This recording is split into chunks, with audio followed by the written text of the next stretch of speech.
अब सारे पंडितों को पत्रिका दिखा दिखा के बता रहे महाराज मैं बड़ी तकलीफ में, बड़ी दुखी। पंडित जी कहीं करें, तुमने शंकर जी को तो उसमें धर के रखा। सुख का अनुभव नहीं होता, कष्ट, क्योंकि जब तक शिव तुलसी के क्यारे में रहते हैं तब तक मनुष्य के जीवन में संकट बना ही रहता है, कुछ ना कुछ परेशान। और बहुत ध्यान देना है, तुलसी के क्यारे में जो शिवलिंग रखा है वो जितना मिट्टी में धंसता चले जाता है, कोई व्यापारी तुम्हारा पैसा खाकर भाग जाता है। बहुत ध्यान देना इस चीज के लिए। तुलसी के क्यारे की मिट्टी में शिवलिंग जितना जितना दबेगा, समझ लो उतना उतना पैसा कोई व्यापारी, कोई व्यापार में, कोई अन्य जगह पर या तो डूबेगा या जाएगा या खर्च होगा, वो बचेगा। तुलसी में शिव नाम शालिग्राम जी को रखो, तुलसा मैया प्रसन्न होती है। अति प्रिय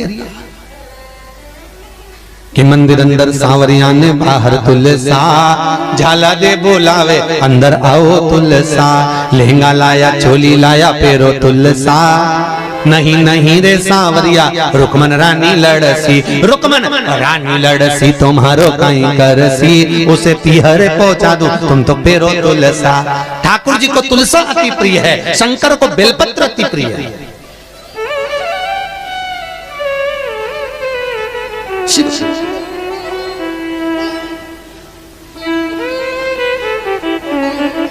अति प्रिय था तुलसा की महाराज, इसलिए तुलसा मगन भई हरि गुण गाएंगे, उसकी प्रिय। जलंधर के प्राण छूट गए, वृंदा श्रापित था, आगे वर्णन आया। समय आया मां अंजना गौतम बाबा के पास में पहुंची, पिताजी से जाकर कहा पिताजी मेरे घर में संतान नहीं है, मेरे घर में औलाद नहीं है, और मेरा फिर निवेदन है आप सब संतान के लिए, औलाद के लिए, जब सब दूर से हार जाओ तो शिव महापुराण का कोई एक उपाय अवश्य कर देखना, आपको मिलेगी। वो शंकर किसी को खाली नहीं छोड़ता, आपको दिए बिना नहीं रहेगा। धन नहीं है, पैसा नहीं है, बहुत दुखी हो, किसी के पास मत जाओ, शंकर की चौखट पकड़ लो, प्रतिदिन शाम के समय शिव के मंदिर में दिया लगाना चालू कर दो। घर में तकलीफ पर तकलीफ आ रही है, कष्ट पर कष्ट आ रहे हैं, रोग पर रोग आ रहे हैं, बेलपत्री के पेड़ के नीचे शाम को दिया लगाना चालू कर दो। और ज्यादा कष्ट है तो बेलपत्री के पेड़ के नीचे घी का चौमुखी दिया लगाना चालू कर दो, 4 बाती। बहुत बड़ा कोई रोग हो गया, बहुत बीमारी आ गई है, घेर ली है, जा नहीं रही है, तो प्रयास करो सोमवार के दिन बेलपत्री के पेड़ के नीचे सरसों के तेल का और घी का दिया दोनों लगाओ, और थोड़ी सी शक्कर बेलपत्री के पेड़ के चारों तरफ पटक किया जाओ, अंत में। पर किसी ऐसों के चक्कर में मत पड़ो कि लोग तुम्हारा धन और खा जाए और तुम्हें कहीं का ना चाहिए।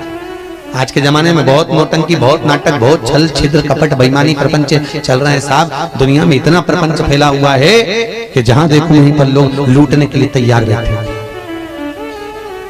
किसी के चक्कर में मत पड़ो, शिव के चक्कर में पड़ो। शंकर का अनुमोदन करो, शिव का भजन करो, शंकर का स्मरण करो, क्योंकि ब्रह्म लोक में रहते हैं, बैकुंठ में भगवान विष्णु रहते हैं। मृत्यु लोक का अगर कोई देव है, इस पृथ्वी पर अगर कोई रहता है, इस पृथ्वी का अगर कोई देवता है तो देव अधिदेव महादेव, पृथ्वी का देव है वो महादेव भगवान। इस मृत्यु लोक का देव है शिव।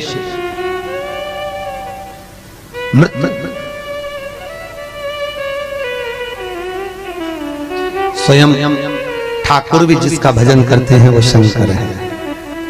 भूतेश्वर का स्मरण स्वयं कृष्ण करते हैं। महाराज मथुरा में वृंदावन गिरिराज में अगर भगवान कृष्ण जाते हैं तो सबसे पहले चकलेश्वर महादेव का स्मरण करते हैं मानसी गंगा पर।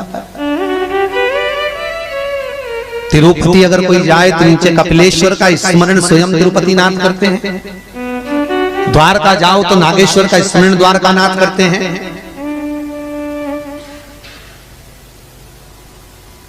चारों तरफ मृत्यु लोक के देव अधिदेव महादेव हैं, उनका स्मरण करो। दुनिया को देता है तुम्हें भी खाली नहीं रखेगा, ये विश्वास है। कहते ना, मेरे भोले के दरबार में सब लोगों का खाता, किसी को कोड़ी कम नहीं देता, किसी को दमड़ी, वो सब कुछ दे रहा, बस विश्वास रखना।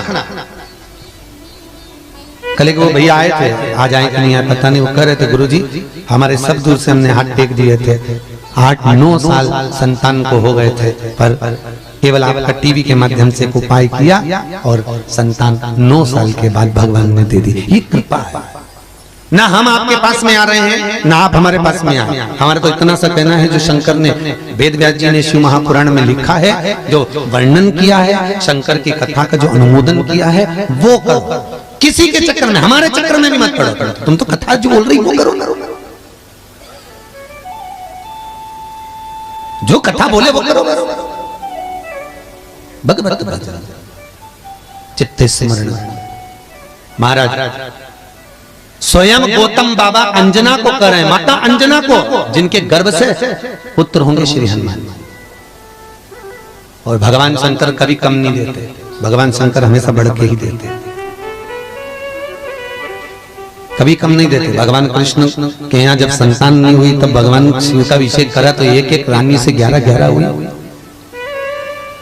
1,77,000 के ऊपर पहुंच गए। तो ये अंजना माता को क्या केवल एक हनुमान जी हुए थे? अंजना माता के गर्भ से कितने बच्चे हुए थे? हनुमान जी कितने भाई हैं? कितने? 6। कितने भाई हनुमान? 6। सबसे बड़े हनुमान, फिर गतिमान, केतुमान, रतिमान, मतिमान, सतिमान, ऐसे 6 भाई। और एक एक भाई का अपना अपना एक प्रमाण है कि हनुमान जी के भाइयों की जो रीत है वो भी वर्णित। तो गौतम बाबा से कहा मेरे यहाँ औलाद नहीं, मेरे यहाँ संतान नहीं, आप कृपा करिए। गौतम बाबा बोले तू चिंता क्यों करती है, तू एक काम कर, शिव का भजन कर, शंकर का बालू का मिट्टी का शिवलिंग बना, उसकी पूजा कर, उसका स्मरण।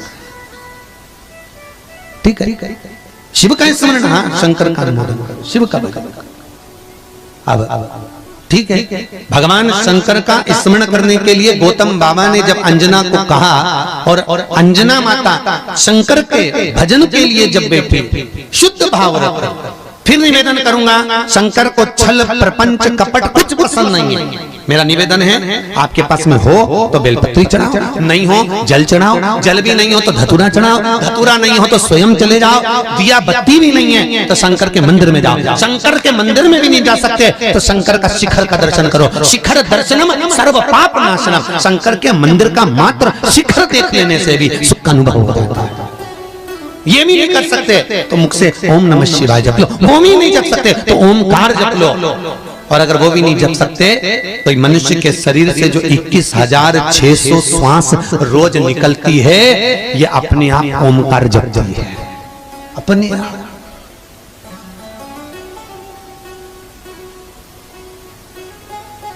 एक व्यक्ति ने कहा, एक माता जी आके बोली